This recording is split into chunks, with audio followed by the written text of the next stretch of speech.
जय जगन्नाथ, जय श्रीराम। समस्त दर्शक बंधु मानू स्वागत जनाऊँगी।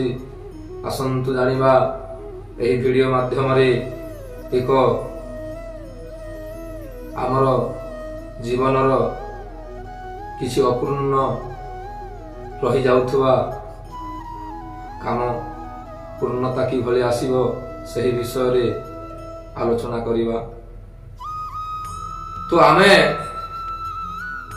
जो कार्य रे जदि जाउछे सही कार्य आपणक जीवन रे होई पारु नथिबो किंबा कोनोसी विशेष कार्य रे आपण लागि रही छंती, सही कार्य को आपण विफलता होउथिबे, सेथि सफलता हो पारु नथिबे। वर्ष वर्ष धरी गोटे काम रे दौड़ी दौड़ी आपण हताश होउथिबे, कार्य रे बाधा जन्मुथिबो एवं आपणकर पूर्णता हो नथिबो, ताहेले एही काम कले आपणकर जीवन रे सही काम अति शीघ्र भाव रे पूर्णता हेबो।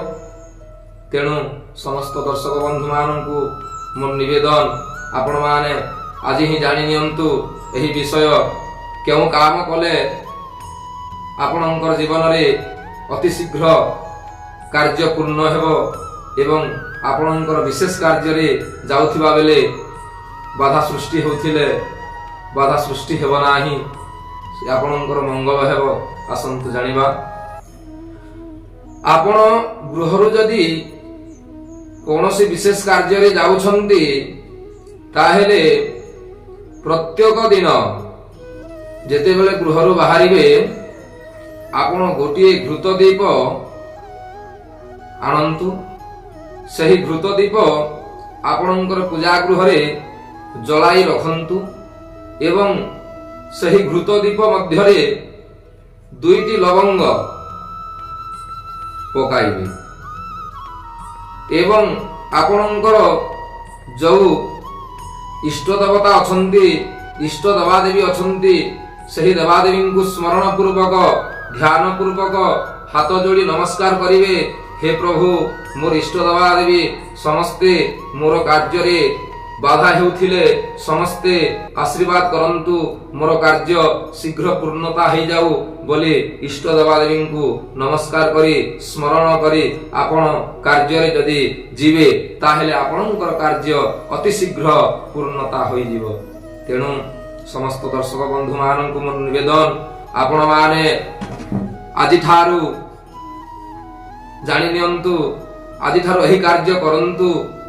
जदि आपणकर कोनोसी कार्य रे जदि बाधा जन्मुछि, बाधा सृष्टि होउछि एवं कोनोसी ना कोनोसी कार्य जदि वर्ष वर्ष धरि अपूर्ण हेउछि, आपणकर कार्य रे अविघ्न पडुछि, ताहेले आपणकर कार्य रे सफलता हवा पई जानंतु आउ करंतु। आपण माने आपण घृत दीपटी आपणकर पूजा गृह रे अति शीघ्र जलाई सही घृत दीप मध्य रे एक लवंग दुई गोटी पकांतु।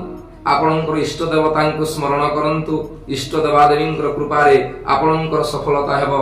एहा कले आपण मानकर जीवन रे मंगलमय हेबो, आपणकर मनोवांछा पूर्ण हेबो।